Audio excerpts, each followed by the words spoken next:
شام کے اندر اسرائیل اور امریکہ نے تباہی مچا رکھی ہے۔ اب شام کے اندر مزید امریکہ نے اپنی فوجی چوکیاں قائم کر کے حسکا اور الزوار کے علاقوں پر وہاں کی جو عام لوگ ہیں ان کو مارنا پیٹنا شروع کر دیا ہے، چوکیاں قائم کر کے وہاں سے قدرتی وسائل لوٹنا شروع کر دیے ہیں۔ اور خبر یہ بھی ہے کہ اسرائیل نے بہت ساری جو اپنی گاڑیاں ہیں، فوجی کانوائے ہیں، وہ بنا کر عراق کے اندر بھیجنا شروع کر دیے ہیں۔ جدید اسلحہ ساز و سامان لگاتار عراق کے اندر بھی آ رہا ہے، شام کے اندر بھی آ رہا ہے۔ جبکہ اگر ہم بات کریں امریکہ کی تو امریکہ دہشت گردوں کو ختم کرنے کے لیے، داعش کو ختم کرنے کے لیے سیریا کے اندر داخل ہوا تھا، اور سیریا کے اندر آج داعش کا نام و نشان نہیں ہے، لیکن امریکہ وہاں پر موجود ہے۔ امریکہ وہاں نہ صرف تیل کو ایکسٹریکٹ کر کے اپنے لیے استعمال کر رہا ہے، بلکہ اسرائیل کو بھی وہاں پر پرموٹ کر رہا ہے۔ اسرائیل کے بہت سارے ایجنٹس جو ہیں وہاں پر کام کر رہے ہیں، جو نہ صرف ٹرکی کو، نہ صرف ایران کو، بلکہ رشیا کی جو ہیجمنی ہے اس کو بھی تباہ کرنے کی کوشش کر رہے ہیں۔ خیر، ان تمام تر چیزوں سے پردہ اٹھائیں گے۔ چھوٹی سی گزارش ہے کہ آپ ہمارا یوٹیوب چینل حسنا ٹی وی کو سبسکرائب کر کے پاس موجود گھنٹی کے نشان کو دبا لیں تاکہ لیٹسٹ نیوز آپ تک بر وقت پہنچتی ہے۔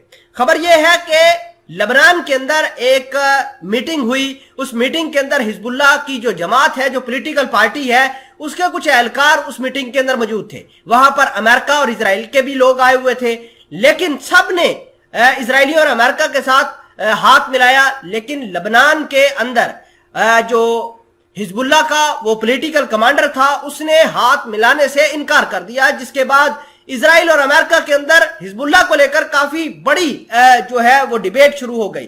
اسرائیل کا کافی بڑا ری ایکشن آیا اور کہا کہ ہم لبنان کے اندر گئے تھے، حزب اللہ نے ہمیں جو ہے عزت نہیں دی۔ اور اس کے بعد اگر ہم بات کریں سیریا کی تو سیریا کے اندر بھی معاملات کچھ اچھے نہیں ہیں۔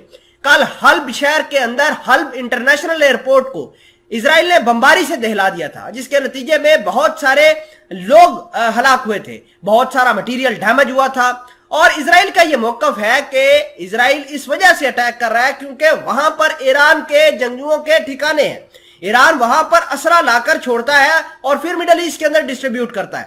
آئندہ کے بعد جو بھی فلائٹ آئے گی ہم اس کو نشانہ بنائیں گے، یہ اسرائیل کا ماننا ہے۔ اور اسرائیل یہ بھی جانتا ہے کہ ایران سے جو بھی فلائٹ آتی ہے اس میں کچھ نہ کچھ اسلحہ ضرور ہوتا ہے، اور یہ اسلحہ پھر ایران یہاں سے مختلف جگہوں کو، مختلف ٹھکانوں کے اندر ٹرانسفر کرتا ہے۔ آپ کو یہ بتا دیں کہ امریکہ بھی کوئی ٹھیک کام نہیں کر رہا۔